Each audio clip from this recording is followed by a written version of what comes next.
പഴയ പോലൊന്നുമല്ല. പണ്ടൊക്കെ ഒരു കല്യാണം എന്ന് പറഞ്ഞു കഴിഞ്ഞാൽ തലേ ദിവസം ഒരു ചെറിയൊരു ഫംഗ്ഷൻ ഉണ്ടാവും, പിറ്റേ ദിവസം കല്യാണം, പിന്നെ റിസപ്ഷൻ ഉണ്ടെങ്കിൽ ഉണ്ട്, ഇല്ലെങ്കിൽ ഇല്ല, അത്രേ ഉണ്ടായിരുന്നുള്ളൂ. പക്ഷെ ഇൻസ്റ്റാഗ്രാം ഒക്കെ ഒന്ന് സജീവമായി പിന്നെ മഞ്ഞ കല്യാണം, പച്ച കല്യാണം, നീല കല്യാണം, pool day, bride to be day, അതുപോലെ അറേബ്യൻ നൈറ്റ് എന്നൊക്കെ പറഞ്ഞ എന്തൊക്കെയോ ആഘോഷങ്ങളാണ്. ഈ തോന്നിയാസങ്ങളെല്ലാം കഴിഞ്ഞ് കല്യാണം കഴിഞ്ഞു കഴിയുമ്പോൾ മിക്ക പെണ്ണിന്റെ വീട്ടുകാരുടെ കയ്യിലും ചെറുക്കന്റെ വീട്ടുകാരുടെ കയ്യിലും 5 പൈസ ഉണ്ടാവില്ല. ഉള്ളതെല്ലാം ഈ അനാവശ്യമായിട്ട് കല്യാണത്തിന് പൊടിച്ചു കളഞ്ഞിട്ടുണ്ടാവും. ഞാനങ്ങനെ ഒരു കമ്മ്യൂണിറ്റിയുടെ കാര്യം പറയല്ല, എന്നാലും നിങ്ങൾ ഇൻസ്റ്റാഗ്രാം നോക്കുന്ന ഒരാളാണെങ്കിൽ അല്ലെങ്കിൽ അത്യാവശ്യം സോഷ്യൽ മീഡിയയിൽ ആക്റ്റീവ് ആയിട്ടുള്ള ഒരാളാണെങ്കിൽ നിങ്ങൾക്ക് കാണാൻ സാധിക്കും ഏറ്റവും കൂടുതൽ ഈ പരിപാടികൾ കാണിക്കുന്നത് മലബാർ ഏരിയയിലുള്ള മുസ്ലിം കമ്മ്യൂണിറ്റിയിലുള്ള ആൾക്കാരാണ്. എന്നിട്ട് അത് കണ്ടിട്ട് കോപ്പി ചെയ്തിട്ട് ഒരുപാട് ആളുകൾ ഇങ്ങോട്ട് ഇത് കാണിക്കുന്നുണ്ട്. ഈ മലബാർ ഏരിയയിൽ, അതായത് മലപ്പുറം, കോഴിക്കോട്, കണ്ണൂർ, ഈ ഒരു ഏരിയയിൽ ഒരു കൾച്ചർ എനിക്ക് മനസ്സിലാക്കാൻ സാധിച്ചത്, അതായത് ആളുകളെ കാണിക്കാൻ വേണ്ടി ജീവിക്കുക എന്ന് പറയുന്ന ഒരു കൾച്ചറായിട്ട് എനിക്ക് തോന്നിയിട്ടുണ്ട്. പല കാര്യങ്ങളും എല്ലാത്തിനും അനാവശ്യത്തിനേക്കാളും ഓവറായിട്ടുള്ള ആർഭാടം ആണ് പലരും കാണിക്കുന്നത്. എന്നാൽ അതിനനുസരിച്ചുള്ള വലിയ സാമ്പത്തികമുള്ള ആളുകളാണോ? ഒന്നും ആയിരിക്കില്ല. പലരും ലോണൊക്കെ എടുത്തിട്ടാണ് ഈ വക കോപ്രായങ്ങൾ കാണിക്കുന്നത്. ഒരു 10-18 വയസ്സാകുമ്പോൾ എങ്ങനെയെങ്കിലും ഗൾഫിലേക്ക് പോകും, അവിടെ ചെന്ന് കഷ്ടപ്പെട്ട് അടിമപ്പണി ചെയ്താലും പൈസ ഉണ്ടാകും. ആ പൈസ ഉണ്ടാക്കിയിട്ട് അതിങ്ങനെ വീട്ടിലേക്ക് അയക്കും. വീട്ടുകാർ ഇതെല്ലാം ഇങ്ങനെ അടിച്ചു പൊളിച്ച് അവർക്ക് ഈ പൈസയുടെ വില ഇതുണ്ടാകുന്ന കഷ്ടപ്പാടൊന്നും അറിയില്ല. അവര് നോക്കും, ഉപ്പ ഗൾഫിലാണ്, നന്നായിട്ട് പൈസ ഉണ്ടാക്കുന്നുണ്ട്, പൈസ വരുന്നുണ്ട്, അവരിങ്ങനെ ആർഭാടത്തിന്റെ പുറത്ത് ആർഭാടമായിട്ട് ഇങ്ങനെ പോയിക്കൊണ്ടിരിക്കും. എന്നിട്ട് ഇതുപോലെയൊക്കെയുള്ള കല്യാണം വരുമ്പോൾ നല്ല പൈസ ഉള്ള ആൾക്കാർ ചെയ്യുന്നത് കണ്ടിട്ട് അത് കോപ്പി ചെയ്തിട്ട് ഇങ്ങനെ പച്ച കല്യാണം, മഞ്ഞ കല്യാണം, നീല കല്യാണം, ഹൽദിയുടെ, പൂൾ ഡേ, അറേബ്യൻ നൈറ്റ്, പാർട്ടിയുടെ എന്നൊക്കെ പറഞ്ഞിട്ട് ഈ അധ്വാനിച്ചുണ്ടാക്കുന്ന പൈസയ്ക്ക് ഇങ്ങനെ പൊടിച്ചു കളയാണ്. പൊടിച്ചു കളയെന്ന് പറഞ്ഞു കഴിഞ്ഞാൽ കാറ്റത്ത് പറത്തി വിടുന്ന പോലെ പൊടിച്ചു കളഞ്ഞുകൊണ്ടിരിക്കുകയാണ്. ഒരു കല്യാണം കഴിയുമ്പോൾ പലരും 10, 20, 25 ലക്ഷം രൂപ കടക്കാരായി മാറുകയാണ്. കല്യാണം എന്ന് പറയുന്നത് എന്താണ്? ഒരു 2 പേരുടെ നല്ലൊരു ജീവിതം തുടങ്ങുക എന്നുള്ളതാണ് ഒരു കല്യാണം കൊണ്ട് ഉദ്ദേശിക്കുന്നത്. എന്നാൽ ഒരു കല്യാണം കഴിയുമ്പോൾ 2 കുടുംബങ്ങൾ സാമ്പത്തികമായിട്ട് നശിക്കുന്ന ഒരു അവസ്ഥയാണ് നമ്മൾ കാണുന്നത്. ഇപ്പൊ നമ്മൾ നോക്കുകയാണെങ്കിൽ, ഞാൻ നേരത്തെ പറഞ്ഞല്ലോ, ഈ പയ്യൻ ഐഫോണും ചോക്ലേറ്റ്സ് ഒക്കെ വാങ്ങിച്ചുകൊണ്ട് പോകുന്നു പറഞ്ഞല്ലോ. ഇപ്പൊ കൊടുക്കാൻ പറ്റിയ ഏറ്റവും കുറഞ്ഞൊരു ഐഫോൺ, ഒരു സാധാ ഐഫോൺ മോഡൽ എന്ന് പറഞ്ഞാൽ 50,000 രൂപ എന്നിരിക്കട്ടെ. പിന്നെ ഈ ചോക്ലേറ്റ്സ് എല്ലാം കൂടി ഒരു 10,000 രൂപയാണെന്നിരിക്കട്ടെ. ഏറ്റവും കുറഞ്ഞ ചോക്ലേറ്റ്സ് കാര്യങ്ങളെല്ലാം കൂടി ഒരു 10,000 രൂപയാണെന്നിരിക്കും. എന്നാൽ പോലും 60,000 രൂപയാണ്. പിന്നെ ഐഫോൺ മോഡൽ കൂടുന്നതനുസരിച്ചും ചോക്ലേറ്റിന്റെ പെട്ടിയുടെ എണ്ണം കൂടുന്നതനുസരിച്ചും ഈ റേറ്റ് 1 ലക്ഷം, 2 ലക്ഷം ഒക്കെ വരെ പോവാം. 2 ലക്ഷം, 3 ലക്ഷം ഒക്കെ വരെ പോവാം. വെറുതെ കുറെ അനാവശ്യമായിട്ടുള്ള ആഡംബരം, ഒരു 5-6 പെട്ടിയും അതിനകത്ത് കുറെ സാധനങ്ങൾ.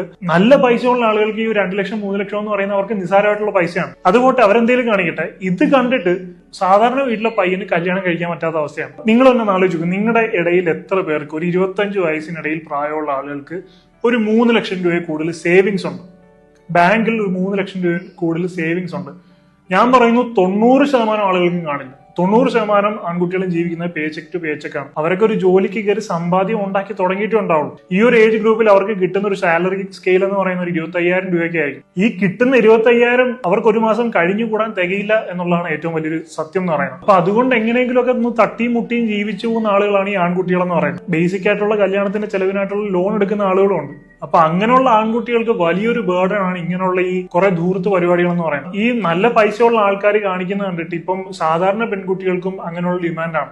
ഐഫോൺ കിട്ടണം, ചോക്ലേറ്റ് ബോക്സസ് കിട്ടണം. ഒരു 25,000 രൂപ സാലറി കിട്ടുന്ന ഒരു ആൺകുട്ടിയെ സംബന്ധിച്ചിടത്തോളം അവന്റെ ഒരു വർഷത്തിലധികമുള്ള സാലറിയാണ് ഈ 2 ലക്ഷം രൂപ അല്ലെങ്കിൽ 3 ലക്ഷം രൂപ എന്ന് പറയുന്നത്. ഒരു വർഷം മുഴുവൻ അവൻ ജോലി ചെയ്ത് ആ കിട്ടുന്ന ശമ്പളത്തിൽ നിന്ന് 1 രൂപ പോലും എടുക്കാതിരുന്നാൽ മാത്രമാണ് അവന് ഈ ഒരു എമൗണ്ട് അറ്റൈൻ ചെയ്യാൻ സാധിക്കുന്നത്. നമ്മൾ എപ്പോഴും നമ്മുടെ സാമ്പത്തിക സ്ഥിതി മനസ്സിലാക്കി വേണം ജീവിക്കാൻ, അല്ലെ? ഇപ്പൊ അംബാനി കാണിക്കുന്ന പോലെ നമ്മൾ കാണിക്കാൻ ശ്രമിച്ചാൽ നടക്കുന്ന കാര്യമാണ്. അംബാനി അയാളുടെ മോന്റെ കല്യാണം നടത്തി 5,000 കോടി രൂപ മുടക്കിയിട്ടാന്ന് പറഞ്ഞാണ്.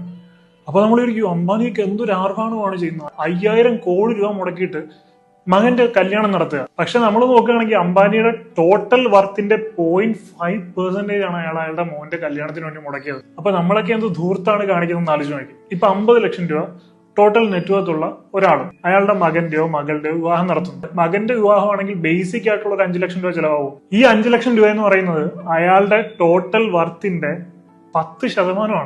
അംബാനി ചെലവാക്കിയതാണ് 0.5%. അംബാനി അയാളുടെ മകന്റെ കല്യാണത്തിന് വേണ്ടി ചെലവാക്കിയതിന്റെ 20 ഇരട്ടിയാണ് ഒരു സാധാരണക്കാരൻ അയാളുടെ മകന്റെ കല്യാണത്തിന് വേണ്ടി ചെലവാക്കുന്നത്. ഇനി മകളുടെ ആണെങ്കിൽ പറയേ വേണ്ട. സ്ത്രീധനം എന്നൊക്കെ പറയുന്ന പരിപാടി ആക്റ്റീവ് ആയിട്ടുണ്ട്. കേരളത്തിലെ ഒരു സിസ്റ്റവും കസ്റ്റവും കാര്യങ്ങളും ഒക്കെ വെച്ചിട്ട് മിനിമം ഞാൻ ഈ പറഞ്ഞ പോലെ 5 ലക്ഷം രൂപയാണ് ആളുകൾക്കുള്ള ഭക്ഷണം, ഓഡിറ്റോറിയത്തിന്റെ റെന്റ്, അതുപോലെ തന്നെ കല്യാണത്തിന്റെ ഡ്രസ്സ് എടുക്കുന്ന ചെലവുകൾ. ഈ കല്യാണത്തിന് ഡ്രസ്സ് എടുക്കുക എന്ന് പറഞ്ഞാൽ ചെറുക്കനും പെണ്ണും മാത്രമല്ല, ബന്ധുക്കൾക്കൊക്കെ എടുത്തു കൊടുക്കുന്ന സിസ്റ്റം ഉണ്ട്. പെൺകുട്ടിയുടെ ഒരു ആൺകുട്ടിയുടെയും ജീവിതം തുടങ്ങുന്നതാണ് കല്യാണം എന്ന് പറയുന്നത്. അപ്പൊ ഈ ജീവിതം തുടങ്ങുമ്പോൾ തന്നെ വലിയൊരു കടബാധ്യതയും ആവശ്യമില്ലാത്ത ഫിനാൻഷ്യൽ സ്ട്രെസ്സും തലയിൽ എടുത്തു വെച്ചിട്ടാണ് ജീവിതം തുടങ്ങുന്നത്. ഒന്ന് ആലോചിച്ച് നോക്കി, അവരെ തീർച്ചയായിട്ടും ഒരു വലിയ ഫിനാൻഷ്യൽ സ്ട്രെസ് ഒക്കെ തലയിൽ എടുത്തു വെച്ച് ജീവിതം തുടങ്ങുക എന്ന് പറഞ്ഞാൽ ജീവിതം അത്രയും നന്നായിട്ട് ആസ്വദിക്കാനൊന്നും സാധിക്കില്ല. ഒരു സാധാരണക്കാരന്റെ പെർസ്പെക്റ്റീവിൽ നോക്കുമ്പോൾ പൈസ ഉള്ള ആളുകൾ വിട്ടേക്കാം, ഞാൻ പറഞ്ഞ പോലെ അവരുടെ വലിയ സമ്പാദ്യത്തിന്റെ ചെറിയൊരു ശതമാനമായിരിക്കും കല്യാണത്തിന് വേണ്ടി ചെലവഴിക്കുന്നത്. അവരുടെ ഭാഗത്തുനിന്ന് നോക്കുമ്പോൾ അത് ശരിയാണ്, അവർ ഇത്രയും പൈസ ഉണ്ടാക്കുന്നു എന്തിനു വേണ്ടിയിട്ടാണ്? അപ്പൊ അത് എവിടെയെങ്കിലുമൊക്കെ ചെലവഴിക്കണം, എങ്ങനെയെങ്കിലുമൊക്കെ അവർക്ക് അത് ആസ്വദിക്കണം, അതിന് വേണ്ടിയിട്ട് അവർ ഇത്രയും ആർഭാടം കാണിക്കുന്നു. എന്നാൽ ഒരു സാധാരണക്കാരനെ സംബന്ധിച്ചിടത്തോളം അവനവന്റെ ഡേ ടു ഡേ ലൈഫ് മുന്നോട്ട് കൊണ്ടുപോകാൻ കഷ്ടപ്പെടുന്ന ഒരാൾ അത് കോപ്പി അടിച്ച് ഇത്രത്തോളം ആർഭാടം കാണിച്ചൊരു വിവാഹം നടത്തേണ്ട കാര്യമുണ്ടോ എന്ന് ഇനി വരുന്ന പുതുതലമുറയെങ്കിലും ആലോചിക്കേണ്ട ഒരു വിഷയമാണ്. ഉള്ളവൻ കാണിച്ചോട്ടെ, കുഴപ്പമില്ല, പക്ഷെ ഇല്ലാത്തവൻ അത് കോപ്പി ചെയ്ത് ഒരു ഫിനാൻഷ്യൽ ബേർഡൻ തലയിൽ എടുത്തു വെച്ച് ജീവിതം നശിപ്പിക്കുന്ന എന്തിനാണ്? പല ആൺകുട്ടികളുടെയും പെൺകുട്ടികളുടെയും രക്ഷിതാക്കള് 10, 15, 20 ലക്ഷം രൂപ കടക്കാരായിട്ട് മാറുകയാണ്. അവരവരുടെ നല്ല പ്രായം മുഴുവൻ കഷ്ടപ്പെട്ടു. അവരുടെ വാർദ്ധക്യം എന്ന് പറയുന്നത് അതെങ്കിലും അവർക്ക് വേണ്ടി ഒരു മാറ്റി വെക്കേണ്ട ഒരു സമയത്ത് അവർ ഈ വിവാഹം കഴിപ്പിച്ചു വിട്ട കടവും കൂടി തീർക്കാൻ വേണ്ടി ചെലവഴിക്കുക എന്ന് പറയുന്നത് അത് കുറച്ച് ബുദ്ധിമുട്ടാണ്. ഇപ്പൊ ഒരു വീട് വെച്ചു, അതിന്റെ കടമുണ്ട്, അത് തീർക്കുക, ഓക്കെ, അത് ബേസിക് ആയിട്ടുള്ളൊരു നീഡാണ്. ഒരു ഷെൽട്ടർ എന്ന് പറയുന്ന ഒരു നമ്മുടെ ബേസിക് നീഡാണ്. അല്ലെങ്കിൽ അങ്ങനെ എന്തെങ്കിലും ബേസിക് ആയിട്ടുള്ള ആവശ്യത്തിന് വേണ്ടിയുള്ള കടമാണെങ്കിൽ അത് നമ്മുടെ ബേസിക് ആയിട്ടുള്ള നീഡാണ്, കുഴപ്പമില്ല. ഈ വിവാഹം എന്നൊക്കെ പറയുന്നത് നമുക്ക് ഈ ഇത്രയും ആഡംബരം അല്ലെങ്കിലും വിവാഹം നടന്നോളും. ഇത്രയും ആഡംബരമായിട്ട് വിവാഹം നടത്താത്തതുകൊണ്ട് ഭാവിയിൽ അവർക്ക് കുട്ടികളൊന്നും ഉണ്ടാകാതിരിക്കുകയൊന്നുമില്ല. അതുപോലെ തന്നെ ഈ പെൺകുട്ടിയുടെ ആൺകുട്ടിയുടെ പെർസ്പെക്റ്റീവിൽ നോക്കുകയാണെങ്കിൽ കടബാധ്യത ഇല്ലാതെ നല്ലൊരു ലൈഫ് മുന്നോട്ട് കൊണ്ടുപോകാൻ വേണ്ടിയുള്ള പൈസയാണ് ഈ വിവാഹത്തിന് വേണ്ടി അനാവശ്യമുള്ള പച്ച കല്യാണം, മഞ്ഞ കല്യാണം, നീല കല്യാണം, വയലറ്റ് കല്യാണം എന്നൊക്കെ പറഞ്ഞിട്ട് അനാവശ്യമായിട്ട് ധൂർത്തടിച്ച് കളയുന്നത്. ഇത് കാലാകാലം ചരിത്രത്തിൽ രേഖപ്പെടുത്തുന്ന സംഭവമൊന്നുമല്ല. അടുത്തൊരു കല്യാണം വരുമ്പോൾ നിങ്ങളുടെ കല്യാണത്തിന്റെ കാര്യം ഈ പറയുന്ന ആൾക്കാരെല്ലാം മറക്കും. നിങ്ങളുടെ കല്യാണം എത്ര നന്നായിട്ട് നടന്നതാണെങ്കിലും എത്ര മോശമായിട്ട് നടന്നതാണെങ്കിലും കുടുംബത്തിൽ അടുത്തൊരു കല്യാണം ഉണ്ടാകുന്നവരെയായിരിക്കും അതിന്റെ ഒരു വാലിഡിറ്റി എന്ന് പറയുന്നത്. അല്ല ലൈഫ് ലോങ് ആരും അത് പറഞ്ഞുകൊണ്ടിരിക്കില്ല. ഒരു 10 വർഷം കഴിയുമ്പോഴും നിങ്ങളുടെ കല്യാണം ബെഞ്ച് മാർക്കായിട്ട് ഇരിക്കില്ല. കാരണം അപ്പോഴത്തേക്കും അതിന്റെ സിസ്റ്റങ്ങളും കാര്യങ്ങളും ഒക്കെ മാറും, പുതിയ കാര്യം വരും. അന്നത്തെ കാലത്ത് എത്ര വലിയ സെറ്റപ്പ് നടത്തിയ കല്യാണമാണെങ്കിലും പുതിയ സിസ്റ്റവും കാര്യങ്ങളൊക്കെ വരുമ്പോൾ അതിനായിരിക്കും പ്രയോറിറ്റി പോകുന്നത്. അപ്പോൾ അനാവശ്യമായിട്ട് ഇത്രയും പൈസ അടിച്ചു പൊളിച്ച് നശിപ്പിച്ച് കളയേണ്ട കാര്യമുണ്ടോ എന്ന് തീർച്ചയായിട്ടും ആലോചിക്കാം.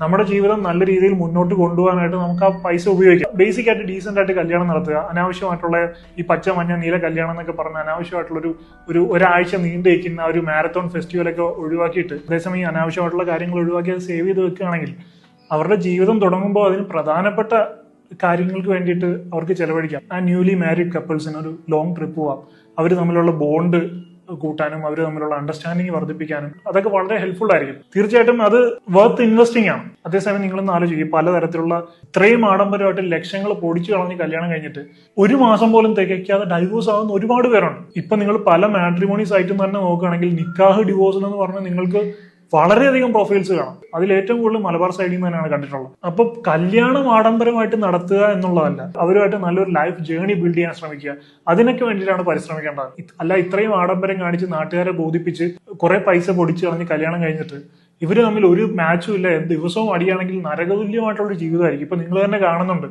പല പെൺകുട്ടികൾ ആത്മഹത്യ ചെയ്യുന്ന ന്യൂസുകൾ കാണുന്നുണ്ട്. വീട്ടുകാർ ഇതുപോലെ വളരെ ആഡംബരമായിട്ടൊക്കെ നടത്തിയിട്ടുള്ള കല്യാണമാണ്. കൊടുത്ത കാർ ഇഷ്ടപ്പെട്ടില്ല എന്ന് പറഞ്ഞിട്ട് ടോർച്ചർ ചെയ്ത ആളുടെ കാര്യമൊക്കെ ന്യൂസിൽ നമ്മൾ കണ്ടതാണ്. ഇങ്ങനെയൊക്കെയുള്ള പല കാര്യങ്ങൾ കാണുകയും കേൾക്കുകയും ചെയ്യുന്നതുകൊണ്ട് ഇപ്പൊ പെൺകുട്ടികൾക്കും ആൺകുട്ടികൾക്കും കല്യാണം കഴിക്കാൻ തന്നെ ഇൻട്രസ്റ്റ് ഇല്ലാതിരിക്കുകയാണ്. കല്യാണം എന്ന് പറയുമ്പോൾ തന്നെ അവർക്കൊരു ട്രോമ പോലെ വന്നിരിക്കുകയാണ്. വലിയ സ്ത്രീധനം വാങ്ങിക്കാതെ സ്ത്രീധനം വേണമെന്നൊക്കെ പറഞ്ഞ് കല്യാണം കഴിക്കുന്നതാണെങ്കിൽ പെൺകുട്ടി ഇതുപോലെ ഐഫോൺ വേണം, 10 ബോക്സ് ചോക്ലേറ്റ് വേണം എന്നൊക്കെ ഡിമാൻഡ് ചെയ്യുകയാണെങ്കിൽ ചിലപ്പോൾ 25,000 രൂപയ്ക്ക് ഏതെങ്കിലും കമ്പനി ജോലി ചെയ്യുന്ന ഒരു പാവപ്പെട്ടവനായിരിക്കും. അത് കേൾക്കുമ്പോൾ തന്നെ അവന്റെ നെഞ്ചിടിക്കും. സോ ഉള്ളവൻ പലതും കാണിക്കും, അത് കണ്ടിട്ട് ഇല്ലാത്തവൻ അതുപോലെ ചാടാൻ പോയിക്കഴിഞ്ഞാൽ ജീവിതം ലോക പരാജയമായിട്ട് മാറും. സോ നമ്മൾ ചിന്തിക്കുക, നമ്മൾ എവിടെയാണ് നിൽക്കുന്നത്, നമ്മുടെ കേപ്പബിലിറ്റി എന്താണ്. ലൈഫ് ലോങ് ഒരു കടബാധ്യത ഉണ്ടാക്കി വെച്ചിട്ട് അത് തീർക്കാൻ വേണ്ടി നശിപ്പിച്ച് കളയേണ്ടതല്ല നമ്മുടെ ജീവിതം. നമുക്ക് നമ്മുടെ ജീവിതം ജീവിച്ചു കഴിയുമ്പോൾ എന്തെങ്കിലുമൊക്കെ വർത്ത് ആയിരുന്നു എന്ന് നമുക്ക് തോന്നണം. ഇത്രയും ആഡംബരം നടത്തി ഒരു കല്യാണം നടത്തിയിട്ട് അവസാനം അത് ഫെയിലിയർ ആയി കഴിഞ്ഞാൽ നമ്മുടെ ലൈഫ് തന്നെ ഒരു ഫെയിലിയർ ആണെന്ന് ചിലപ്പോൾ നമുക്ക് തോന്നിപ്പോകും. അതേസമയം രജിസ്റ്റർ മാരേജ് ചെയ്ത ആളാണെങ്കിൽ പോലും നല്ലൊരു പാർട്ണറായിട്ട് ലൈഫ് ലോങ് അവർ ഹാപ്പി ആയിട്ട് പരസ്പരം മനസ്സിലാക്കി നല്ല രീതിയിൽ പോവുകയാണെങ്കിൽ അതിന് പകരം വെക്കാൻ മറ്റൊന്നുമില്ല.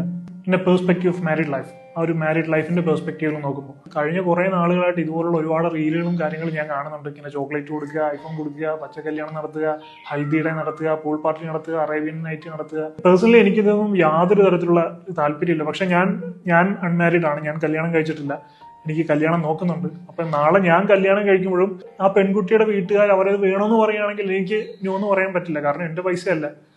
അവർ പറയുകയാണെങ്കിൽ ഞങ്ങളുടെ പൈസയാണ്, ഞങ്ങൾക്ക് ഇഷ്ടമുള്ള ചെയ്യുമെന്ന് പറഞ്ഞു കഴിഞ്ഞാൽ എനിക്ക് മറ്റൊരാളുടെ കാര്യത്തിൽ കയറി അത്രയും ഇന്റർഫിയർ ചെയ്യാൻ സാധിക്കില്ല. എനിക്ക് എന്റെ കാര്യം മാത്രമേ തീരുമാനിക്കാൻ സാധിക്കുള്ളൂ. ഞാൻ ഇങ്ങനൊന്നും ചെയ്യുന്നില്ലെന്ന് എനിക്ക് തീരുമാനം എടുക്കാൻ സാധിക്കും. സോ ഈ കാര്യങ്ങളൊക്കെ അവരവർ തീരുമാനിക്കേണ്ട കാര്യമാണ്, അവരവർ സ്വയം മാറേണ്ട കാര്യമാണ്.